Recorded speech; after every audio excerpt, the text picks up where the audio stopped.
Oggi ragazzi parliamo degli investimenti perfetti non per te, ma per le banche, ok? Quindi oggi cerchiamo di capire cosa dobbiamo fare quando andiamo in banca, che ci offrono degli strumenti finanziari per andare ad investire.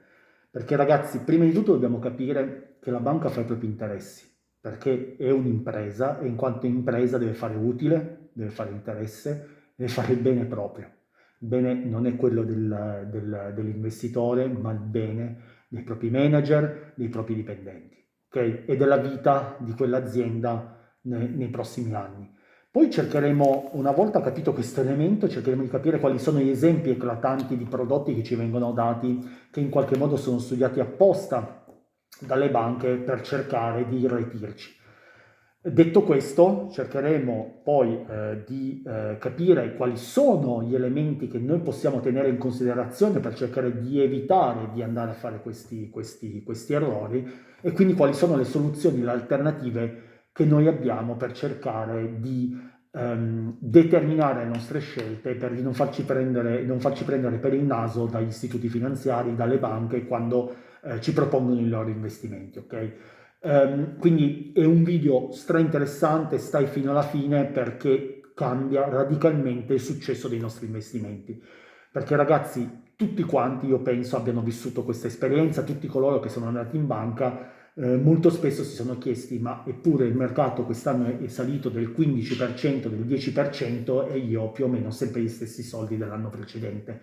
Ma è come possibile? A me è successo un sacco di volte negli anni passati, ci ho messo del tempo per capire come muovermi all'interno degli istituti finanziari per cercare di avere dei rendimenti, non dico paritari a quello del mercato, o meglio migliori, molto spesso sono migliori quando io lavoro in autonomia, non perché io sia bravo, ma semplicemente perché faccio i miei interessi e non quelli bancari. E quindi ragazzi cerchiamo di stare qui per cercare di capire che cosa bisogna fare, ok? Io prima di tutto voglio dire, e lo ribadisco in maniera molto forte, le case di investimento, le banche non progettano i prodotti finanziari partendo dai tuoi bisogni, dai miei bisogni, ma semplicemente perché vogliono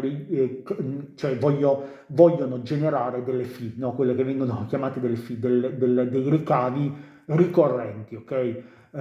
Quindi magari il fondo che ti vendono ti garantisce, non ti garantisce niente nessuno, ma diciamo si prevede possa avere o quello che ci ha avuto negli anni precedenti un rendimento del 4, 5, 6%, ma poi ci sono in qualche modo i costi che non vengono calcolati, no?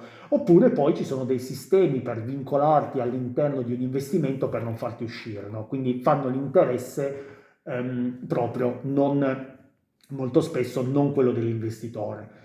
E poi ricordiamoci sempre, quando noi andiamo in banca, la persona che ci vende, che può essere una persona più che cristallina, più che onesta, perché non è questo il discorso di essere onesti o non onesti, deve fare l'interesse dell'azienda nella quale lavora, ma questo è più che corretto e quindi molto spesso l'interesse dell'azienda nella quale lavora è vendere dei prodotti che gli sono consigliati dall'azienda stessa. In questo caso l'azienda può essere una banca e la banca gli dice questi sono i prodotti che devono essere venduti e quindi all'interno della creazione di un portafoglio per l'investitore quelli sono i prodotti che vengono proposti e quei prodotti proposti dalla banca sono quelli che portano profitti soprattutto per loro e quindi il catalogo prodotti che la persona, il consulente finanziario ci dà sono quelli, indipendentemente dall'onestà o no, cioè no, qua non stiamo parlando di etica, stiamo parlando di quello che succede.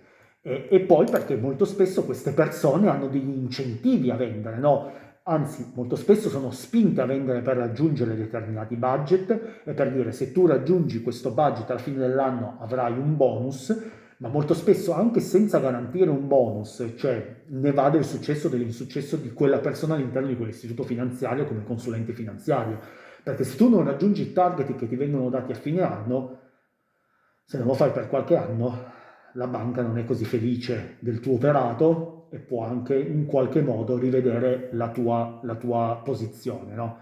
Ehm, Poi è chiaro che il prodotto che ci viene proposto è qualcosa è un compromesso, no? Me lo sono segnato qua, un po' un compromesso perché chiaramente ci deve garantire un minimo di ritorno, se non ha senso, però ragazzi, molto spesso i fondi, adesso vedremo, cioè, sono attivi, cioè sono questi strumenti che sono attivi nei quali ci sono eminenze grigie dietro che lavorano per darti profitto, ma poi è il mercato che ti dà profitto. Cioè perché io devo avere qualcuno che cerca di ottimizzare lavorando dietro il risultato se poi l'SP500, il mio indice, la borsa sale, senza che dietro ci siano eminenze grigie, ok? Che mi propongono uno strumento finanziario articolato. Quindi molto spesso dietro a questi prodotti che ci vengono dati ci sono degli elementi fondamentali da andare a tenere in considerazione. Prima di tutto ci sono dei costi, e questo è il primo punto che noi dobbiamo andare a tenere in considerazione, no? Quando andiamo in una banca e ci vengono proposti determinati prodotti. La prima domanda che noi ci dobbiamo fare è appunto capire quanto costa quel prodotto lì, no? Molto spesso perché se voi andate in banca abitualmente non vi propongono l'acquisto di un'azione singola, non vi propongono l'acquisto di un ETF, vi propongono un fondo, perché dietro quel fondo c'è una gestione attiva del patrimonio, quindi voi date dei soldi, dietro ci sono degli investitori professionisti che investono, modificano, decidono dove andare a mettere, come mettere, anche se poi dietro c'è un'intenzione, no? C'è un obiettivo che è quello di investire in large cap, in mega cap, in mid cap, in growth cap, in aziende grow, in aziende value, in dividend, che poi è quello che succede abitualmente, cioè si crea un obiettivo, c'è dietro qualcuno che gestisce quel fondo lì e ci dà dei rendimenti. Questi rendimenti magari sono anche determinanti positivi, anche se nell'80% dei casi, il 90% dei casi non raggiungono, e anche di più, non raggiungono mai i rendimenti, anche solo se voi metteste i soldi all'interno di un ETF come quello dell'SP500, ok? E questo ce lo insegna Warren Buffett. Warren Buffett ha sempre detto, voi prendete i soldi, li mettete nell'SP500, cioè quindi nell'indice americano, e voi siete a posto, non ci pensate più, e lasciateli lì per 20, 30, 40 anni, e non ha torto, perché i rendimenti che vi dà l'SP500, che sono del 7 e l'8% l'anno, non ve li dà nessun fondo nel quale voi andate a investire. Sì, magari ve li danno un anno, 2 anni, ma poi se guardate nel lungo periodo non ve li danno, perché dietro ci sono dei costi invisibili, ma importantissimi. Okay. Poi ci sono dei costi che possono essere di gestione, possono essere di ingresso, pensate alle polizze United Linked, ok? Commissioni su ingresso, di gestione, sulle performance, su quando le andate a riscattare. Ci sono dei prodotti che sono talmente strutturati che sono difficili da capire, no? Quindi dietro hanno delle dinamiche difficilmente comprensibili, quindi i costi che sono alti, dei vincoli e delle penalità che sono nascoste se uscite prima da quegli investimenti. Quando vi parlano di capitale protetto, garantito, sicuro, dietro c'è qualcosa, ok? Cosa voglio dire? Quindi abbiamo visto un attimo quali sono gli esempi, no? Cioè, quando voi andate in una banca, bene o male, vi proporranno sempre queste cose, fondi di investimento, ok? Quindi voi capite che dietro ci sono dei costi importanti. Secondo me, come bisogna tutelarsi? Beh, la tutela è quella di andare a cercare di capire quali possono essere i segnali d'allarme, ok? La prima cosa è andare a vedere il costo. Se c'è un costo che è superiore all'1%, io adesso faccio un esempio, ma c'è sempre un costo superiore all'1%, pensiamoci. Perché voi provate a immaginare, no? E questo l'hanno vissuto tutti, provate a immaginare, dovete acquistare quel prodotto e quindi c'è un costo. Quando lo vendete dovete pagarci le tasse sopra, 26%,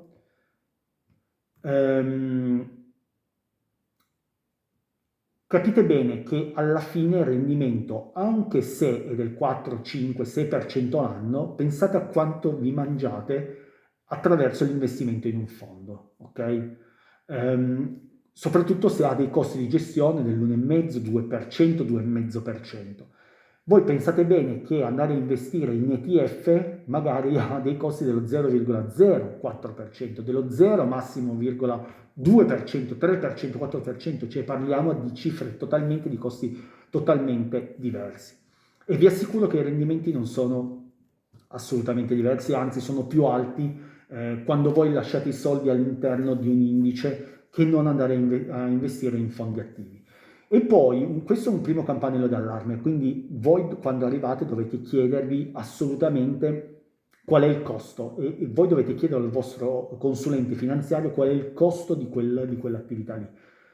Molto spesso il costo, attenzione, in alcuni istituti, soprattutto quelli i private, non vi fanno pagare magari sul fondo, ma vi fanno pagare un costo di gestione annuo. Anche quello è determinante, ragazzi.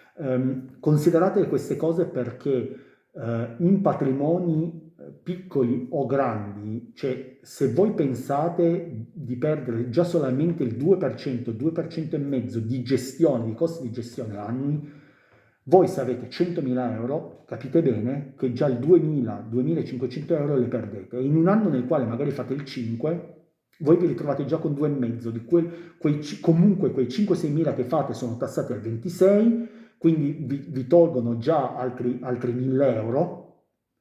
Quindi voi vi trovate alla fine dell'anno che avete investito 100.000 euro e vi trovate con 1.000 euro di guadagno sul conto e dite ma ragazzi ma com'è possibile? Cioè io pure quest'anno il mercato ha fatto il 5-6%, capite bene la differenza, quindi il costo è la prima cosa da andare a determinare.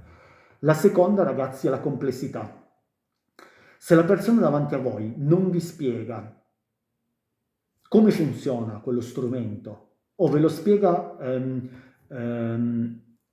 in una maniera lunga, complessa, non comprensibile, perché è talmente complessa da riuscire a spiegarla velocemente, avete capito bene che quello lì dietro c'è qualcosa, cioè quando ci sono troppi passaggi, troppi strumenti collegati, è già un problema, vuol dire che dietro ciò che non si riesce a spiegare in parole semplici va assolutamente accantonato, no? Pensate alla bolla che è successa nei mutui subprime, dove venivano fatti questi strumenti, dove venivano accumulati tutti i mutui all'interno, c'era gente che giocava con delle assicurazioni su questi strumenti derivati, cioè capite la complessità, quando incominciano a parlarvi di tutti questi strumenti in una maniera così complessa, ragazzi, ci sono le azioni, cioè ci sono le obbligazioni che sono talmente semplici, cioè voi andate a partecipare all'interno della quota di capitale di un'azione, oppure prendete, date dei soldi con le obbligazioni ad un'azienda o allo Stato per autofinanziarsi, cioè sono cose semplicissime. Quando si incomincia a parlare di altri strumenti finanziari, certificati, derivati, ai dividend, fate sempre attenzione a questi elementi. Quindi le 3 domande che voi dovete fare principalmente quando entrate in un istituto, in una banca che vi propone un investimento è quanto costa, ma avere tutti i dati di ingresso, di gestione, di uscita, capire come vengono investiti i soldi, cioè qual è la filosofia dietro quell'investimento, cioè come funziona quell'investimento, è una gestione attiva, ok, ma dove investe, come investe, qual è lo scopo di questo investimento e numero 3, chi ci guadagna, cioè dove vanno i guadagni di questa cosa, no? Cioè io devo capire quanto guadagno io, non quanto guadagna la banca, quanto guadagna quello che me la promuove, o chi ha pensato quel prodotto finanziario. Quindi questi sono i 3 elementi, secondo me, da andare a determinare, quindi quanto costa questo prodotto in totale ogni anno, chi guadagna se io lo compro, e se posso uscire in qualsiasi momento, e dimmi come funziona questo prodotto finanziario e dove investe questo prodotto finanziario, ok? Questi secondo me sono gli elementi determinanti. E poi, questo ve lo dico non me lo sono segnato in questa traccia, ma questi sono degli elementi che io sono andato a determinare, che sono un po' slegati alla tipologia di investimento, no? Cioè, che non sono tanto legati al fatto di che cosa vi propone il consulente finanziario, ma di essere sempre attenti e vigili quando andate in un istituto finanziario, perché ribadisco, molto spesso a me è capitato, io mi sono reso conto per anni, perché io faccio il calcolo abitualmente dei 5 anni, cioè non valuto mai un consulente finanziario nell'arco di un anno, 3 anni, perché non c'è tempo di valutarlo, perché magari siamo in un momento nel quale di negatività del mercato, siamo in un momento nel quale ha preso un portafoglio da un'esperienza precedente, quindi deve ribilanciarlo, rimodularlo.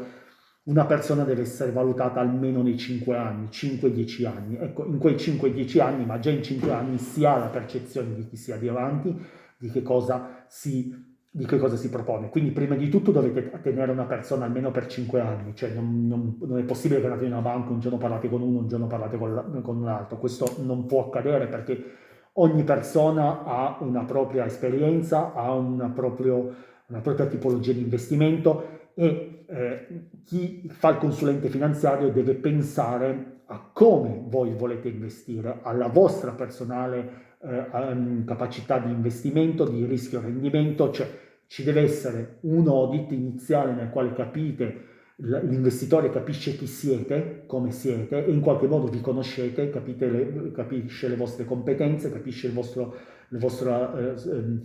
come sopportate il rischio, capisce i vostri obiettivi e in qualche modo vi crea un portafoglio. Se voi invece arrivate e ogni volta parlate con una persona diversa, questa fa l'interesse proprio o anche se non fa l'interesse proprio della banca, fa quello che pensa lui, ma giustamente, cioè io dico ok, credo che questo sia l'investimento migliore in questo momento, ma quell'investimento migliore lo ritiene lui perché secondo le sue peculiari caratteristiche personali, di conoscenze, è l'investimento migliore. Magari per voi non lo è, perché avete delle conoscenze finanziarie diverse, perché avete un reddito più basso, per tante altre ragioni. Quindi prima di tutto bisogna parlare con la stessa persona per lungo tempo. Secondo me questo è un elemento determinante, creare un rapporto di fiducia, conoscersi in modo che in qualche modo lui sappia come ragiono io, come sono io. E se voi avete una collaborazione in lungo periodo, voi capite bene o male come sta andando il mercato, no? E nei 5 anni è facile parametrizzare la cosa, cioè nel momento in cui voi andate evidentemente a vedere qual è il rendimento del portafoglio, voi capite benissimo se si è lavorato in una direzione positiva o meno. Se il mercato, e prendiamo l'indice americano, è salito del 10% in 5 anni, adesso semplifico, il vostro portafoglio è salito solo del 3%, e qualche punto di domanda bisogna porselo. Perché un altro elemento fondamentale quando voi andate dal vostro consulente finanziario è che magari vi dà un prospetto, no, di come sta andando il vostro portafoglio e vi dice quest'anno stiamo facendo il più 6, hanno 1000 metodi per cercare di darvi delle indicazioni, perché è chiaro, perché umanamente la persona in qualche modo deve rassicurare, no, l'investitore, deve dire sì, ok, non stiamo guadagnando, ma stiamo recuperando le minusvalenze, cioè troverà sempre un modo di vendervi la cosa in maniera positiva. Questo è anche corretto perché in un certo modo se voi dopo un anno vi decidete di spostarvi perché non avete i rendimenti attesi, state commettendo un errore. Quella persona, insomma, deve costruire un rapporto nel giro di 4-5 anni anche lui. Quindi in qualche modo deve farvi vedere le positività perché magari c'è stato un cambio del vostro portafoglio, i risultati non vengono immediatamente, ci vuole tempo. È un po' come un allenatore che cambia la formazione ed è un nuovo allenatore quell'anno, dovete lasciare il tempo nella stagione in corso o anche la stagione successiva per dimostrare quello che è in grado di fare, no? A meno che vi faccia disastri alla Thiago Motta, ecco, per intenderci. C'è bisogno un attimo di dargli tempo e quindi lui mi mostra le cose positive, ma molte volte come ve lo mostra queste performance? Non ve le mostra sull'andamento totale del vostro portafoglio, cioè il vostro portafoglio magari sta salendo da sempre del 5%, no? Vi mostra quello dell'anno, così che voi non avete le percezioni degli anni precedenti, ok? Ma solo quelle dell'anno in corso, perché magari quell'anno sta andando particolarmente bene, vi fa vedere quello, non vi fa vedere quello dell'anno precedente, mentre magari c'è la ingestione da 3 anni, 2 anni è andato male, vi fa vedere quello dell'anno, ma avete visto, quest'anno stiamo facendo un più 10, il mercato fa un più 5, sì, però quello che abbiamo perso l'anno precedente, quindi dovete sempre capire che cosa vi mostra, perché i dati possono essere mostrati in 1000 maniere, quindi cosa bisogna fare? Bisogna essere coscienti, arrivare preparati e dire, ok, io so che il mio portafoglio quest'anno è salito del 3%, il mercato è salito del 10%. Come mai? Cioè, chiedetelo al vostro consulente finanziario, come mai? Perché abbiamo troppe obbligazioni? Perché abbiamo fatto un investimento in un mercato emergente come la Cina che non è andato bene? Perché è dall'analisi, anche se dietro non c'è alcun dolo, io non sto parlando di dolo, c'è la possibilità di ottimizzazione, c'è la possibilità di discutere e di migliorare, no, le proprie performance, ma se in qualche modo non si dà un parametro, no, e non si dice ok, non sappiamo cosa sta andando bene e cosa sta andando male, non si dà un benchmark, ecco questo è il caso. Come facciamo a capire se il nostro portafoglio va bene? Voi, nessun consulente finanziario vi dirà, a meno che stia andando benissimo, vi dirà, ok ragazzi, il mercato sta andando in questa direzione, anche noi. Quando va male vi dice, il mercato sta andando male, quindi anche voi andate male. Sì, ma male cosa vuol dire? Bene cosa vuol dire? Quindi in qualche modo parametrizzatelo, cioè abbiate un benchmark. Cioè ogni anno io vado dal mio consulente finanziario e gli dico ok, il mercato ha fatto un più 5, perché noi abbiamo fatto un 3? E perché abbiamo fatto questo, questo e quest'altro, i costi come sono? Abbiamo pagato troppo di fondi, allora c'è qualcosa che non va. Cioè se io sono sempre sotto le performance del mercato, o questi fondi mi danno qualcosa più del mercato, del rendimento del mercato, se no non mi interessa avere i fondi. Perché devo fare di meno? Se io faccio gestire attivamente ad un fondo i miei soldi, deve fare meglio del mercato, perché ci sono i costi. Ok? Quindi questo è un altro parametro. Quindi dal consulente finanziario bisogna arrivare preparati e fargliela questa domanda. No? Queste tre io ve le ho dette precedentemente: costi, chi ci guadagna e via discorrendo, ma c'è anche questo discorso, arrivare preparati cercando di capire quali sono le performance reali del proprio portafoglio, lasciandoci chiaramente un tempo di collaborazione con la stessa persona per almeno 5 anni.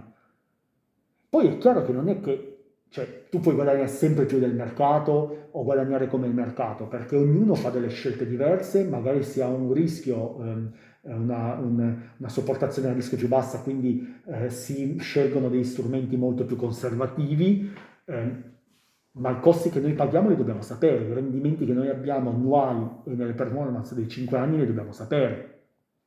Se il nostro mercato sta scendendo, come è successo nei primi mesi del 2025 del 20% e noi scendiamo del 40%, ci dobbiamo porre le domande perché? Perché siamo troppo spinti, abbiamo troppe aziende growth, stiamo sbagliando qualcosa. Cioè, dobbiamo avere un benchmark, questo è un punto fondamentale, quindi istituitelo, stabilitelo col vostro consulente finanziario. E poi, secondo me, un altro parametro per valutare la capacità di un consulente finanziario che fa gli interessi miei è quello di capire se in qualche modo mi parla durante l'anno di ribilanciamenti. Perché questo secondo me è fondamentale. Vi hanno mai parlato di ribilanciamenti? Vi hanno mai parlato di che cosa sono? Cioè nel momento in cui voi lavorate per 1 anno, 2 anni, 3 anni con una persona, se non vi parla di ribilanciamenti, c'è qualcosa che non va. Ribilanciare vuol dire cercare di stare all'interno del proprio obiettivo. Se il nostro obiettivo determinato è quello di avere il 60% di azioni, il 40% di obbligazioni, avere il 30% di azioni e il 70% di obbligazioni, adesso faccio per semplificare, e in 3 anni non ve ne parla mai di ribilanciamento, vuol dire che c'è qualcosa che non va. Perché se le azioni sono andate bene negli ultimi 3 anni, quindi il 30% che voi avevate determinato del peso del vostro portafoglio sarà diventato un 40, un 50, un 60%, non c'è più un bilanciamento all'interno del vostro portafoglio, non c'è più il raggiungimento di quell'obiettivo. Quindi quando voi lavorate con una persona dovete stabilire un benchmark, dovete stabilire assolutamente anche questo elemento. Qual è l'obiettivo del vostro investimento? Cioè, il mio portafoglio adesso che cos'ha? Un 60 di azioni? Un 80 di azioni? Cioè, Lo voglio più spinto o meno spinto? Lo deteniamo nel lungo periodo, ok? Poi ci possono essere dei momenti nei quali io decido coscienziosamente e apertamente col mio consulente finanziario di andare a ridurre determinate posizioni. Io, come dico spesso, io ho una parte, come dire, con un consulente finanziario, una parte dove lavoro totalmente da solo. Nella mia parte dove lavoro da solo sono andato a rivedere totalmente i miei investimenti molto spinti a novembre del 2024, sono andato a cambiarli totalmente, no? Posso aver rivisto il mio obiettivo non più del 70, 80, 90% in azioni, sono andato a ridurlo in maniera importante. Ma questa è la mia scelta, l'abbiamo scelta, ma se nessuno mai vi propone un ribilanciamento, non vi parla mai di questo ribilanciamento e di perseguire il vostro obiettivo, vuol dire che c'è qualche altra ragione che non sta facendo bene il vostro interesse, ok? Perché non sta facendo il suo lavoro. Idem se non vi parla mai di peso geografico, non vi parla mai di valuta, cioè il mondo cambia, gli investimenti cambiano. Se nei 5 anni non vi è mai venuto da voi a dirvi ragazzi avete il 60% di dollari, in questo momento il dollaro sta perdendo valore o potenzialmente può perdere valore per queste ragioni, andiamo in qualche modo a investire più in altre monete, perché tutti i fondi sono in America e quindi sono in dollaro, non sta facendo il tuo interesse, sta facendo il suo interesse. La diversificazione geografica, in questo momento storico, dal 2025 in poi, il mondo è cambiato, non si può avere tutto in America. Bisogna capire che il mondo si sta riequilibrando, uscirà l'Europa, la Cina diventerà sempre più forte, l'India uscirà in maniera prepotente negli anni, l'USA saranno sempre potenti, ma dovranno un attimo rivedere come gestire il proprio debito. Insomma, le ragioni sono tante, il mondo si sta diversificando, ci saranno sempre degli elementi più potenti, non ci sarà solo più l'America. E quindi dobbiamo valutare anche i paesi geografici all'interno del nostro portafoglio, ma se il vostro consulente finanziario non viene mai da voi, non vi fa vedere degli schemi nei quali dice ok, siamo troppo spinti sul mercato americano perché abbiamo troppa America, abbiamo troppo dollaro, non vi fa mai questi discorsi, c'è qualcosa che non va. Quindi la diversificazione ve la deve mostrare. Quindi prima di tutto bisogna settare degli obiettivi quando si collabora, bisogna mettere dei benchmark. Bisogna che durante l'anno vi faccia vedere le performance in base al benchmark che ci abbiamo avuto, che abbiamo stabilito e che vi parli di bilanciamenti, di valute, di geografia, di diversificazione geografica, perché altrimenti c'è qualcosa che non va. E un terzo punto, secondo me, fondamentale è quello dei cambi. Cioè nel momento in cui voi lavorate con qualcuno per il vostro interesse, questo vi fa cambiare spesso e volentieri dei fondi o degli investimenti, c'è qualcosa che non va, ragazzi. Perché voi ogni volta che entrate pagate delle spese di ingresso magari o di uscita, delle spese di gestione. Questo perché vi dice, ma questo fondo vi garantisce l'1% in più all'anno secondo le passate performance. Posto che non è detto che ve le garantiscano nel futuro, perché nessuno ve lo può dire. Quindi questo è un elemento determinante, ragazzi, cioè noi ci dobbiamo pensare a questa cosa. Dobbiamo essere consci del fatto che cambiare spesso, se ogni mese vi propone delle modifiche all'interno del vostro portafoglio, c'è qualcosa che non va. O vuol dire che siete all'inizio e quindi sta rivedendo totalmente la struttura del portafoglio, il bilanciamento del portafoglio, ma se voi ci lavorate già da qualche anno con questa persona, e ogni mese vi propone compra questo e vendi questo, a meno che sia un'azione e che quindi ha un senso, ma se lo fa sui fondi c'è qualcosa che non va. Perché il fondo è qualcosa come un ETF che deve essere lasciato nel tempo, deve essere lasciato per 5-10 anni a lavorare, a meno che siano dei fondi particolari, tipo settoriali, che vivono dei momenti ciclici, ma quando voi comprate un fondo legato all'S&P 500, quando voi comprate un fondo obbligazionario, quei fondi non devono essere cambiati perché vi garantiscono l'1% in più un altro fondo di un'altra casa, perché è gestito in una maniera diversa, non è quello lo scopo. È chiaro che se voi arrivate da un nuovo consulente finanziario che vede che avete avuto dei costi mostruosi di gestione, perché a me ragazzi è capitato, cioè io nel passato ho dei portafogli dove il mercato è salito in maniera importante, diciamo importante nei 5 anni e io mi trovavo alla fine dei 5 anni mi sono trovato con gli stessi soldi.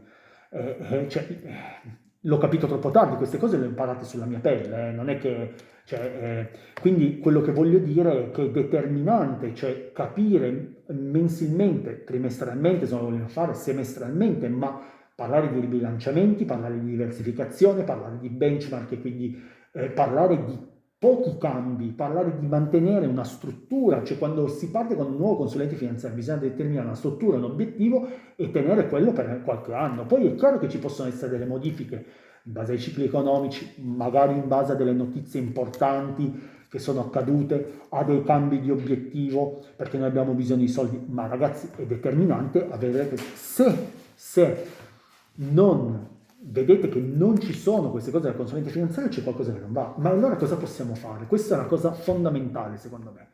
Quali alternative abbiamo? Beh ragazzi, non è facile. La prima cosa secondo me è richiedere più ETF, no? Cioè, comprare le azioni è una cosa più complessa, perché le azioni in sé per sé richiede veramente una conoscenza molto molto approfondita. È chiaro che se il vostro istituto bancario vi propone delle azioni, si possono valutare. Io reputo complesso che, cioè, vedo difficile che molte banche consigliano delle azioni, la vedo una cosa veramente strana, di solito non lo fanno manco nel private, oramai più, una volta sì, adesso ormai è difficile, posto che hanno ormai dei, come dire, degli strumenti di finanza per determinare e ribilanciare il portafoglio automaticamente, quindi difficilmente un consulente poi decide autonomamente che cosa andare a proporre, che cosa fare, perché c'è l'intelligenza artificiale, il machine learning e via discorrendo, in base all'obiettivo che si mette all'interno del profilo della persona. Ma detto questo, se noi andiamo a selezionare degli strumenti più semplici, più efficaci, più giusti, con dei costi bassi, dove non ci sono conflitti di interesse, c'è alta trasparenza, come gli ETF, c'è alta liquidità perché li puoi comprare e vendere da un momento all'altro, perché comprare dei fondi? Ma nessuna banca vi dirà di comprare degli ETF perché non ci guadagna su quelle cose lì, ok? Quindi, prima di tutto, andare su strumenti semplici. Prima di tutto, come dicevo, chiedere queste cose al proprio consulente finanziario. Come dicevo precedentemente, vi ripeto, il bilanciamento, diversificazione, benchmark, guardare le performance mensili, trimestrali. Punto numero due, andare su strumenti semplicissimi, azioni, ETF, obbligazioni, cioè non cercare la luna, fondi che sono super articolati o via discorrendo. Questa è la cosa più semplice, ma è difficile da mettere a terra quando si va in un istituto finanziario. La seconda è cercare dei consulenti finanziari indipendenti, stanno aumentando sempre di più,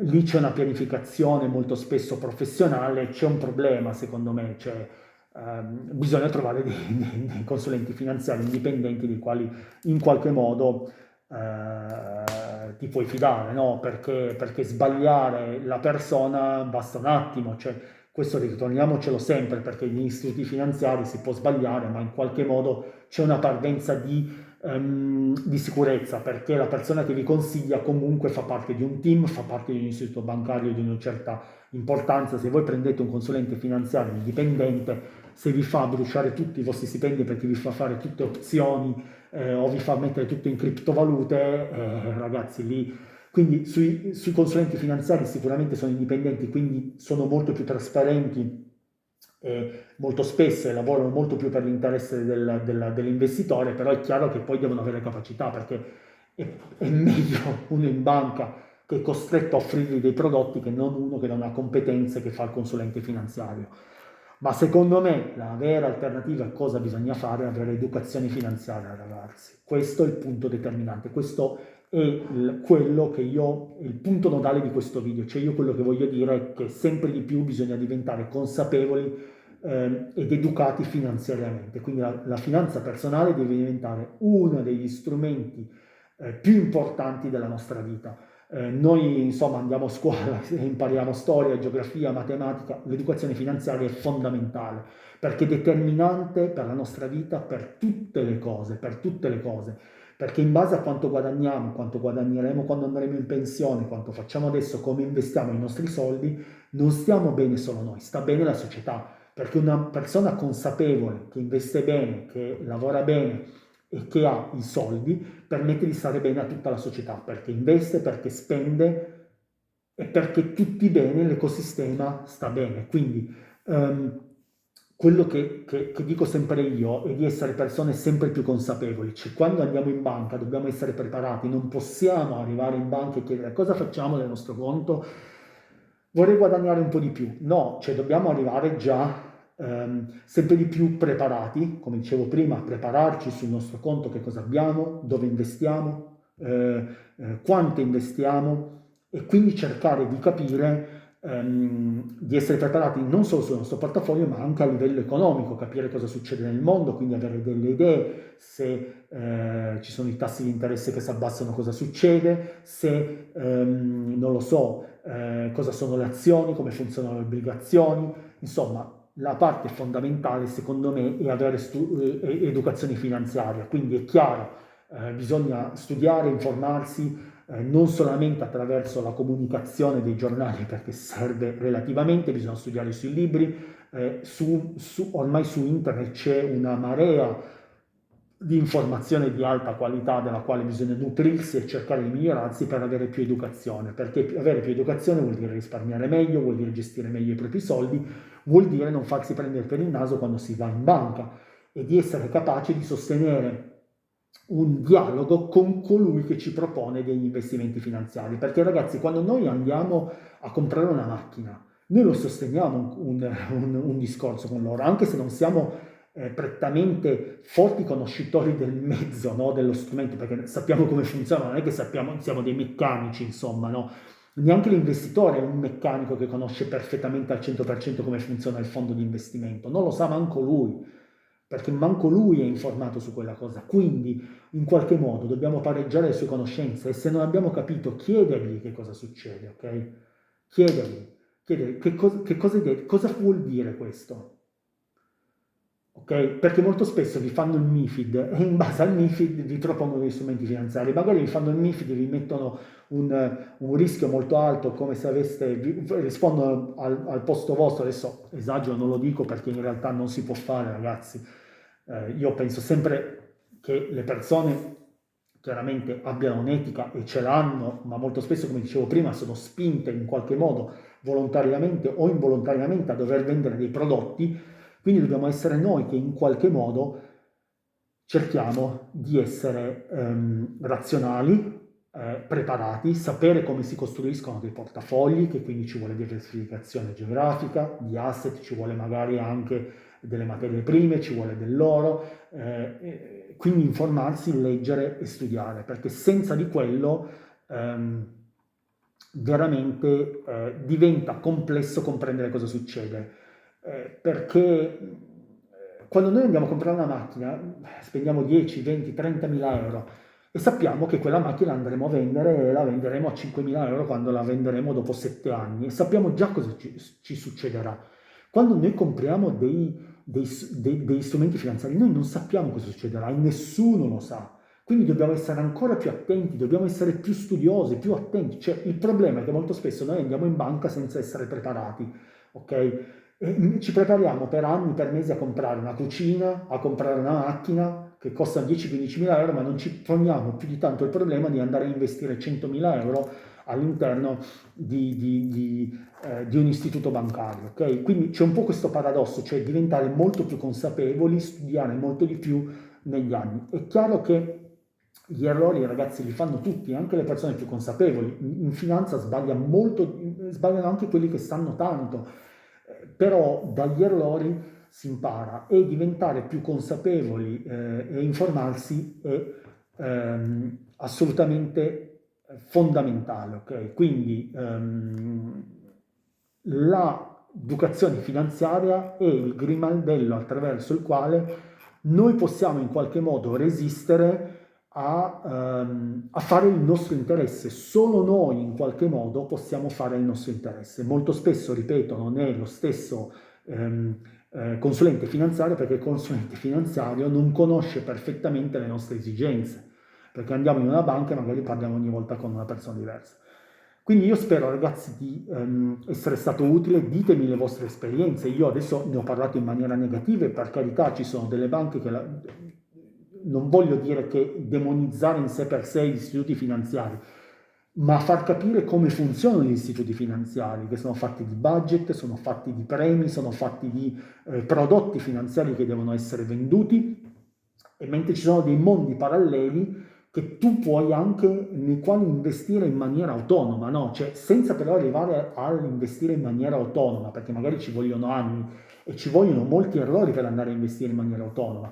Chiunque l'ha fatto ha perso dei soldi, va bene, poi magari li ha riguadagnati, ma li ha persi. Inizialmente è così. A me è successo, cioè inizialmente per imparare a lavorare da solo, a investire da solo, ho sbagliato tante volte.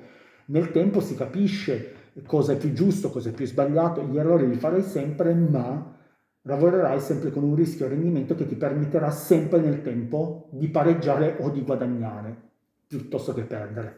Però ragazzi, ci sono questi elementi che vi ho detto che sono fondamentali per fare gli interessi non della banca, ma gli interessi tuoi, gli interessi propri, ok? Ditemi cosa ne pensate, come vi comportate voi, come valutate, come agite quando andate, come vi preparate quando andate all'interno di un istituto finanziario per il vostro portafoglio. Scrivetemelo nei commenti, ma soprattutto iscrivetevi al canale M per Mani. Ciao ragazzi, alla prossima!